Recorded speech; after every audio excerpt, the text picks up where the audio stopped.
Post-COVID-19 times, why are organizations using it?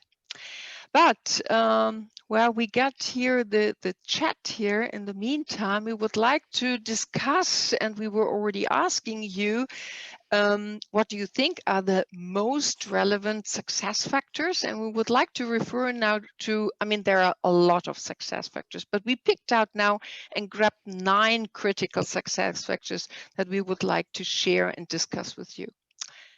Okay, so let's start with what I think all teams also mentioned, and that was time and distance. And I think, Thomas, that's you. Absolutely. So with this, for all GBTs, the time zone issues just can't be avoided. So if you're located in Europe, what we see here is that you're usually in a pretty convenient position, but you can't always have your cake and eat it too, right? So if you've got colleagues on the West Coast, you've got Brazilians on the team, as in this case, or East Asian colleagues, this can be really challenging. So a solution, especially, so what is a solution, let's say, especially when you're in an intensive collaboration phase?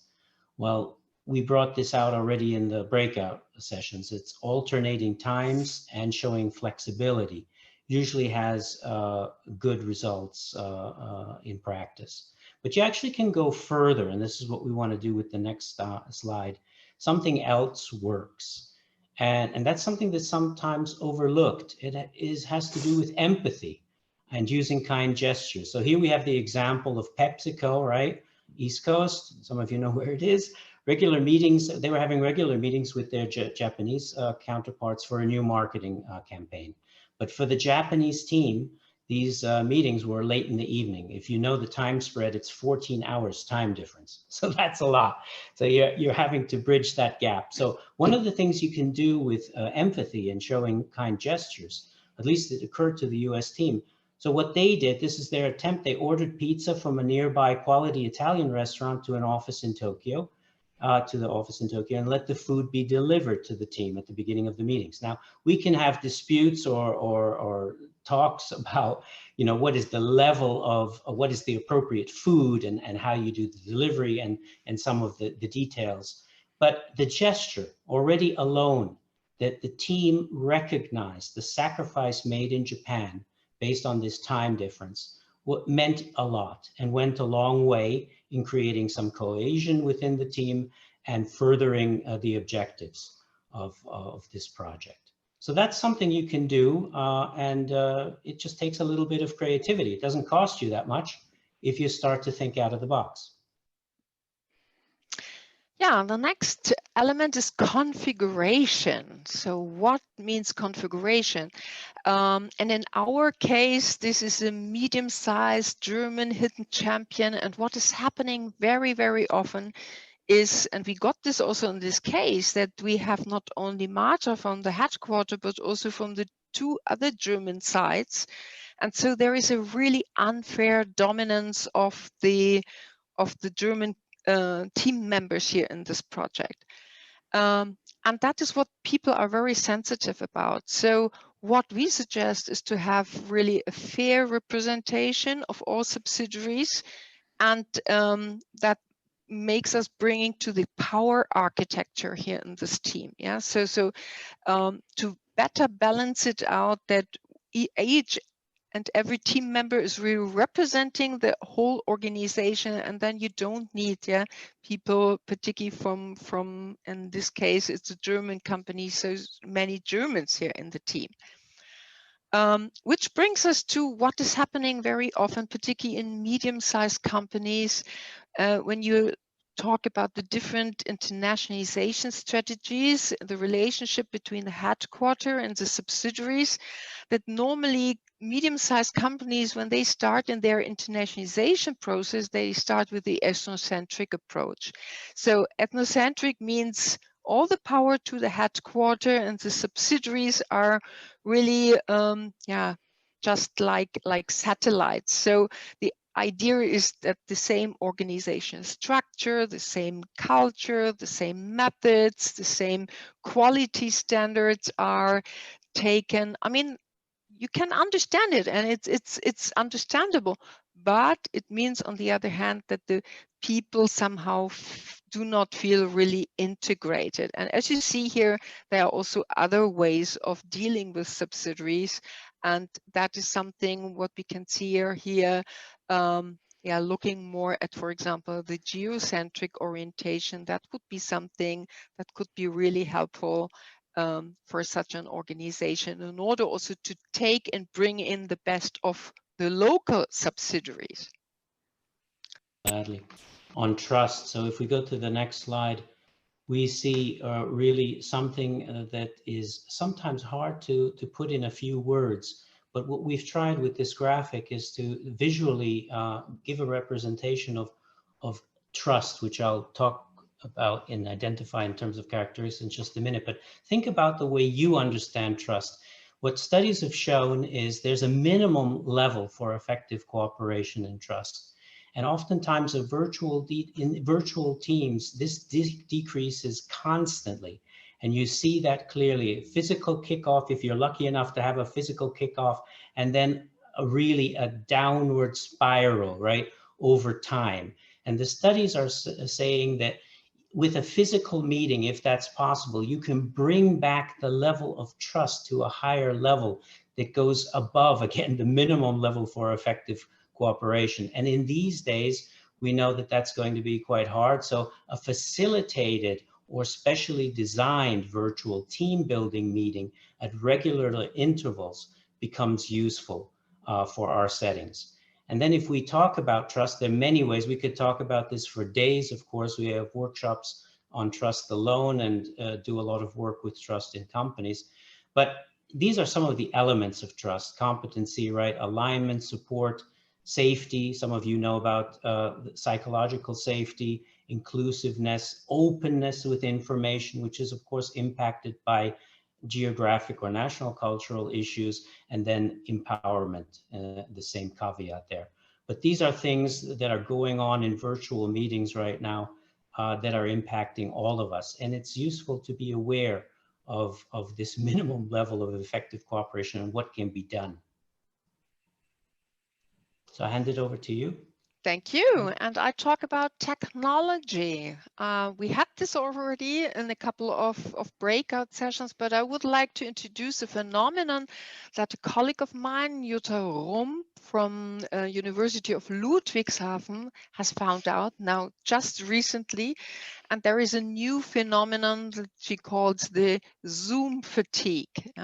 So it's not specifically about Zoom, but all virtual tools that we are particularly using in virtual teams. And what you see, that the majority, I mean, 86% of the people are saying that after a while, it's really, they have reduced concentration, patience is going down, they get annoyed, there is a lack of balance, they had headaches, they're really having back problems, eye problems. So and I think already knowing that we are not alone, everybody is sitting in the same boat, and that really we are not the same when we are having Zoom meetings. That is already the first thing. So what actually causes the stress when we use these digital tools? It is, for example, that we do not get the possibility to catch non-verbal signs of our team colleagues. But it's also that the voice quality is sometimes really bad, the internet connection is bad, and that really also stresses a lot. But also that it's really difficult to small talk in the breaks, the coffee, breaks and the little small talks. That is what we are not doing anymore. We do not really grab the mimics or gestures and the body language of the other people. And so you can probably read it, those at least who are able to read in German, because that is a study that was conducted here in Germany. But I think that is what we all can grab out by now, all these wonderful digital technologies that we are using, but that this is really a stress factor. But that's not the only thing. The second interesting thing I would like to share with you is that in virtual meetings, we human beings are not producing the hormone oxytocin. So what is oxytocin? That is the hormone that is built when we are getting together with other human beings, and that influences our human behavior. So it plays a role in social behavior and in stress regulation. And this is like a reward. So it's the so-called hormone of attachment, which creates the feeling of calmness and closeness.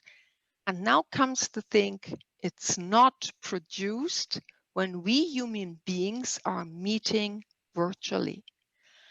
So that means our bodies are not producing oxytocin, and that means that we do not have emotional empathy and sensitivity.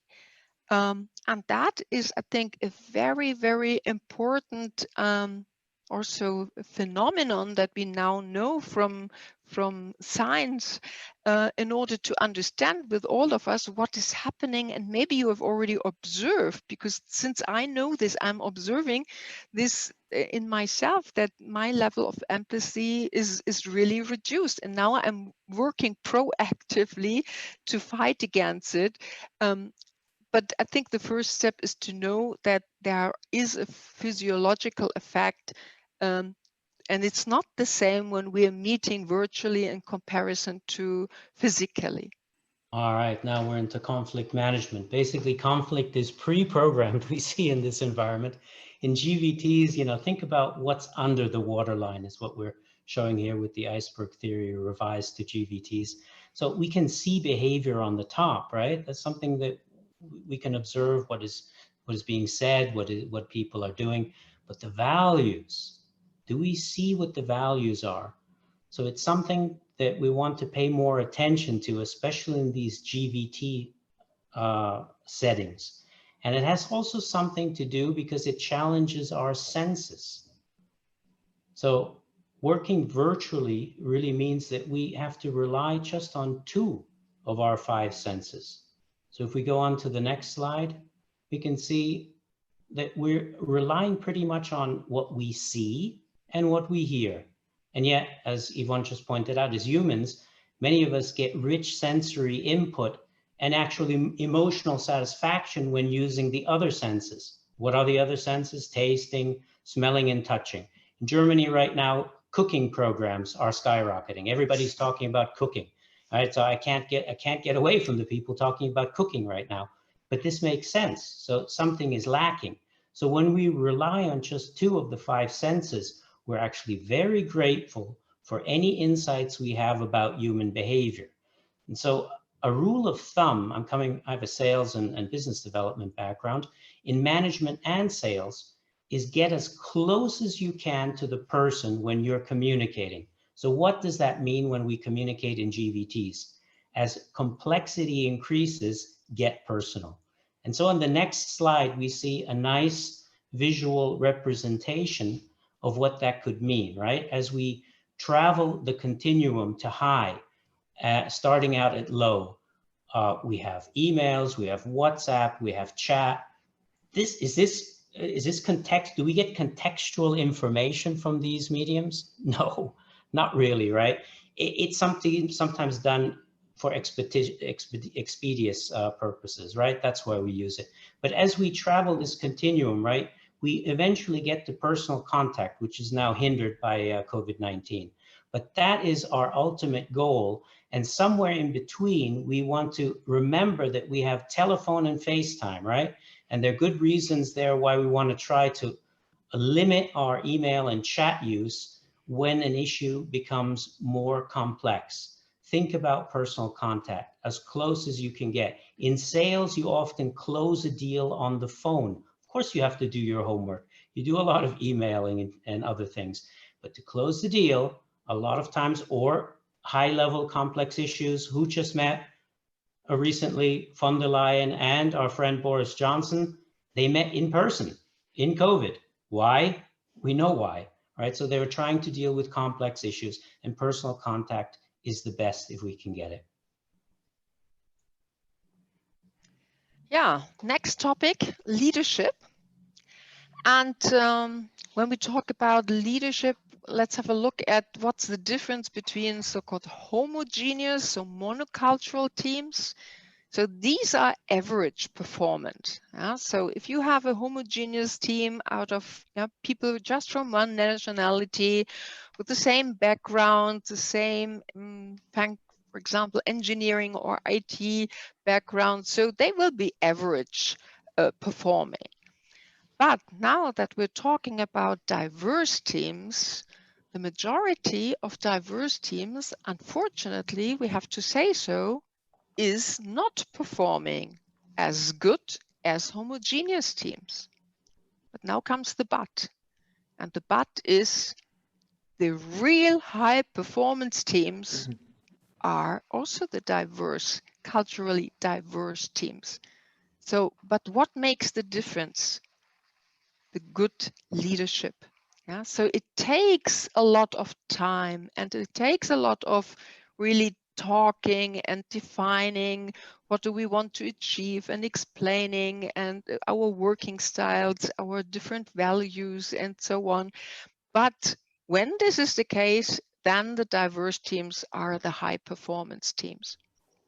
So leadership, good leadership makes the difference. And then talking about team, I mean, in our breakout room 4, we talked about this. We talked really about the phases of team building, right? What we experience over and over. This was said in our breakout room 4, over and over in GVT settings. We're going from oftentimes from forming to performing, right? So why are we doing this? Time is money. That's maybe one of the reasons. We're paid, after all, to perform. But a big pitfall in GVT settings, especially with our 2 senses, so we're somewhat handicapped. In the physical world, sometimes we could compensate with our 3 other senses. And we could maybe get away with skipping over storming, norming, and dealing with rules, norms, and team culture. But even in the breakout sessions, many of you put your finger in the wound and said, but this is a problem. You know, we're experiencing this problem. We're jumping, we're going over, we're not paying enough attention to building trust. Trust came out over and over again, to role allocation, as Martha is experiencing in the case study. And then the rules, the norms, and the team culture, right? So whether it's geographic culture or the team culture, professional culture, several layers of culture in there, we're skipping over that. And that's having then a negative impact on our performance over time. And we've seen other slides that helps support this. So this is one of the issues. We all know about this, but in the GVT setting, it's something we want to think about even more. Which brings us to the deliverables. So we haven't spoken about agile teams. And we would like you to again use the chat function to define for yourself what is really the meaning of agile for you. Agile, that's such a buzzword in today's time. And I think that is something, as I listen to all the teams, but I think none of the teams really has stressed this element. And agile is really a complete shift in the culture of an organization, because it's really placing the customer in the center. It's about really decision making. It's about self-management, and maybe you have already heard about all these crazy new roles in agile project management. I mean, we have tribe leaders, we have chief product owners, we have chapters, we have squads, guilds, product owners, yeah, scrum masters. It's crazy if you look at this, yeah, and that is welcome to agile world. So an agile project manager doesn't exist anymore. Yeah, so and that was also something hidden here in this little case study. So what exactly is the role of Martha? Yeah, have you depicted it? So let's have a look at agile teams, and particularly if we look at Scrum, because that is the most applied methodology in agile project teams. So what is Scrum about? It's very strong value orientation. It's about a clear allocation of the task and of the responsibilities. So what are the responsibilities in the Scrum team? We have three major roles. That is the product owner. So what does the product owner do? That is the person who has the vision, who communicates clearly about with the client, representing the client, the customer. So that's the person who defines the characteristics of the product, yeah, and that's the person who drives the business forward.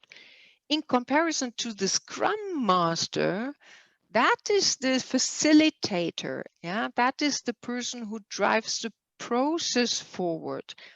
That's the person who ensures that the team members are working together smoothly, communicating correctly.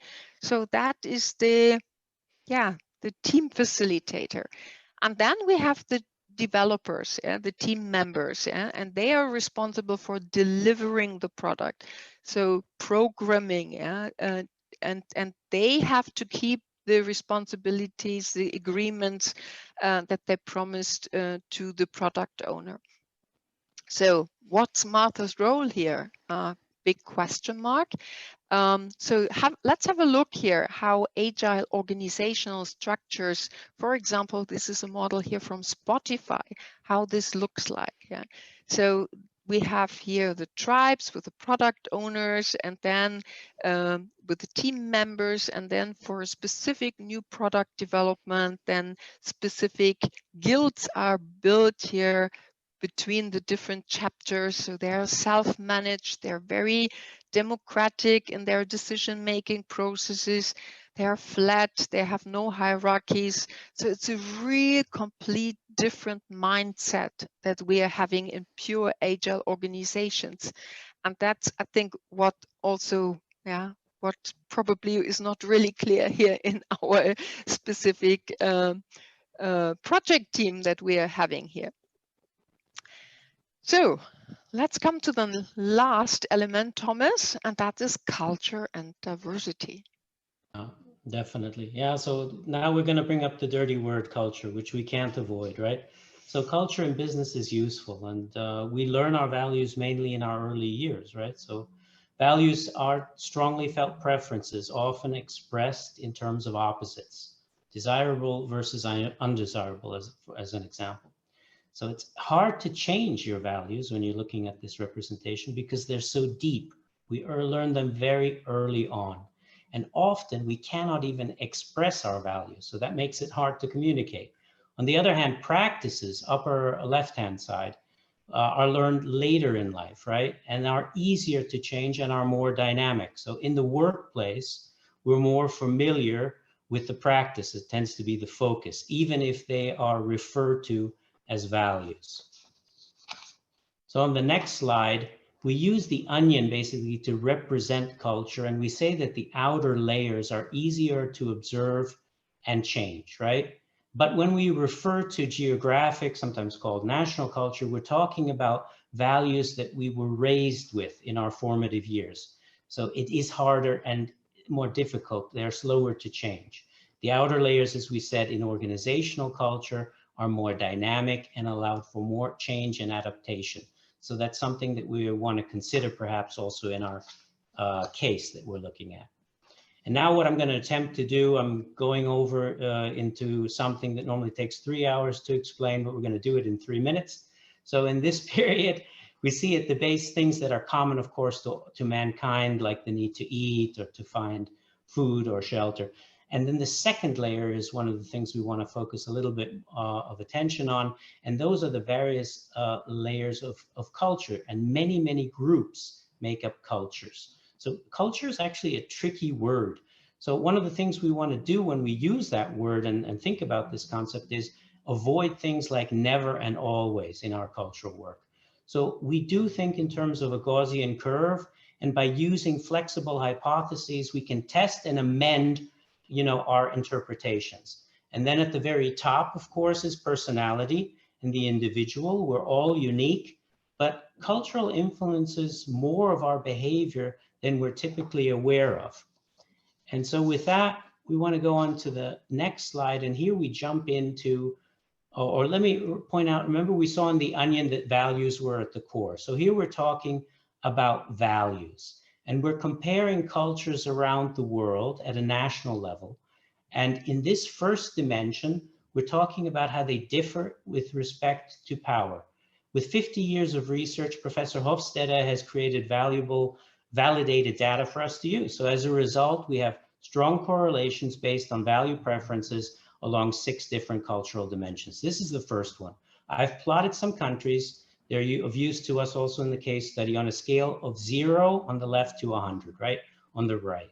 We see some of the countries that belong to the so-called egalitarian cluster of countries, and we see some of those characteristics: low dependence, equality is minimized, and superiors tend to be accessible. Then we see, on the other hand, higher scores that represent quite different characteristics. Brazil, India, China from the case study. Higher dependence is a tendency here. Inequality is more accepted, and hierarchy tends to be accepted and is felt as needed, right? So let me give you an example just briefly.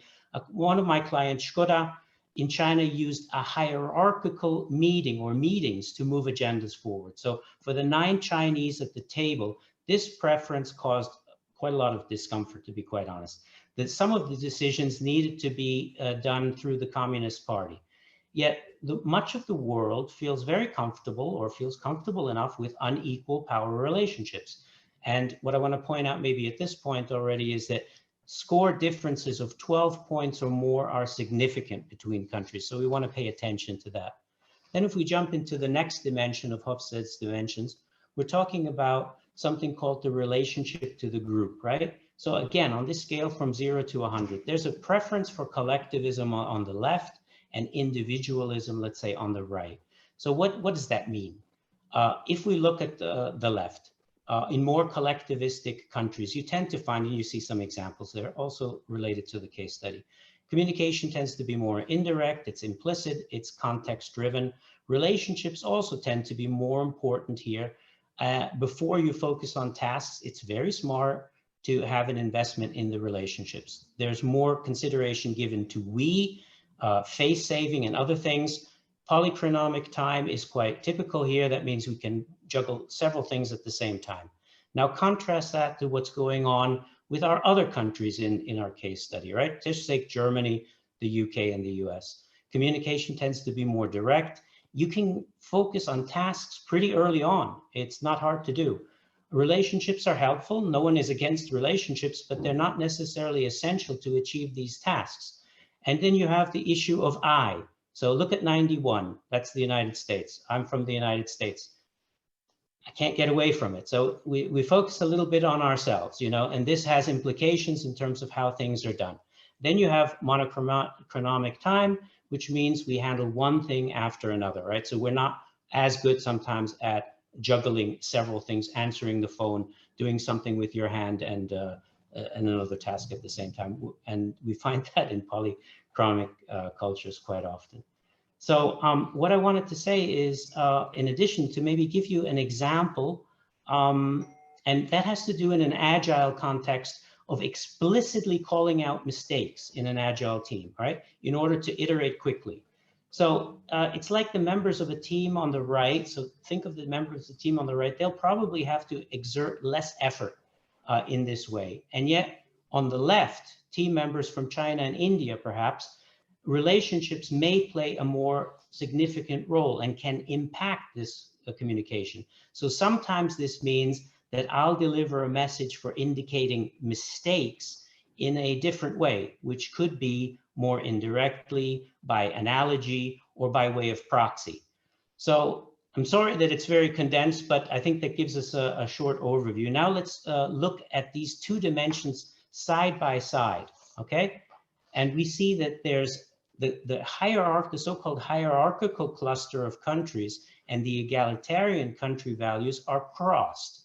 So that gives us a clue for our interaction with diverse participants. For example, in our case study, Brazil, India, China, right? Are hierarchical and collectivistic compared to, and this is what's interesting, it's always in comparison that makes it interesting, Germany, the UK, and the United States, which are comparatively more egalitarian and individualistic. Knowing this, we can create some working hypotheses to predict potential areas of conflict, of possible communication gaps, and of ways to mitigate and get better results. So if our corporate team, or let's say team culture, doesn't give us the guidance that we want, we seek in desired behavior, and let's say we're from the Chinese team, we might want to consider adjusting our behavior to communicate more explicitly by using task-friendly language for our colleagues, right, from the other side.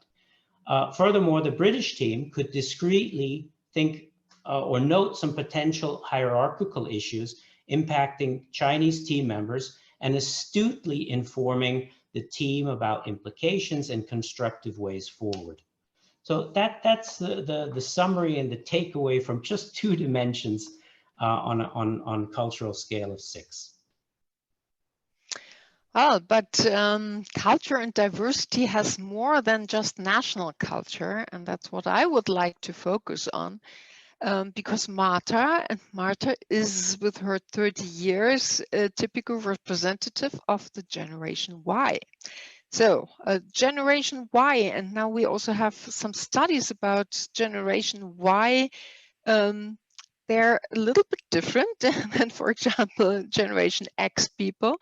So what they want is positive, frequent feedback, more balance between personal, private life, but also not that much sticking to the rules. And what is maybe also important, that's what I'm also observing, maybe not being so patient to keep the same job, or resilient of really coping with with stress, or with a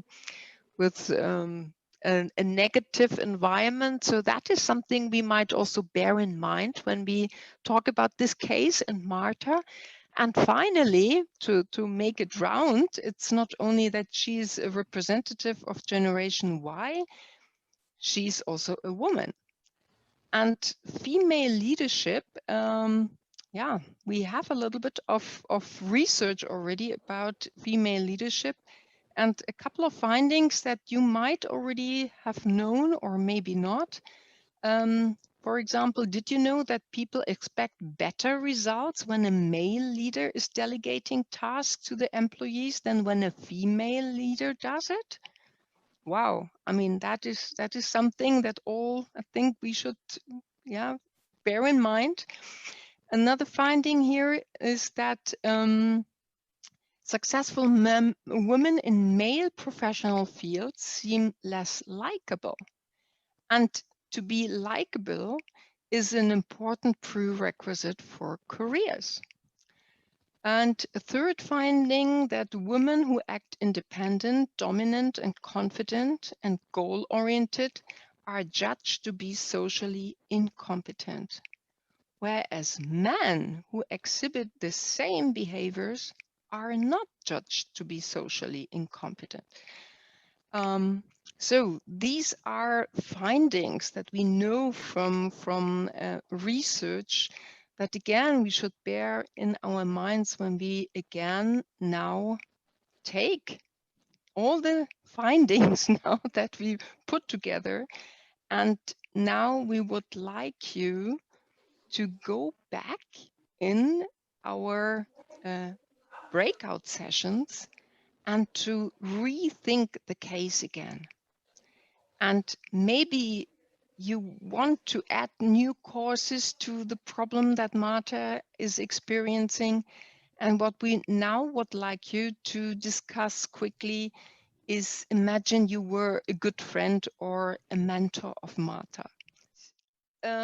Could be a good idea to think of the different layers that we are having here in this particular case. So we have first the national culture and values layer, and then there is an organizational culture and processes and power and all these things layer. And then there is a project layer, this project team and their specific culture and working methods. And then there is the individual layer of this specific person we are dealing with. And to make it more precise, in that case, we have China, Brazil, US, Germany, UK with their specific working cultures and ethics and values. Then there is this ethnocentric hidden champion organization culture of this German medium-sized company, which is very special. Which we need to take into consideration. And then there is this agile project management, which we were dealing with, which is really different when it comes to roles and values and responsibilities and working style and so on. And then in that specific case, we have Martha with her individual personality, with her background, representative, a young woman from Generation Y. So that could be a way of also for all of us when we are dealing with such a complexity, try to structure the problem in a specific way.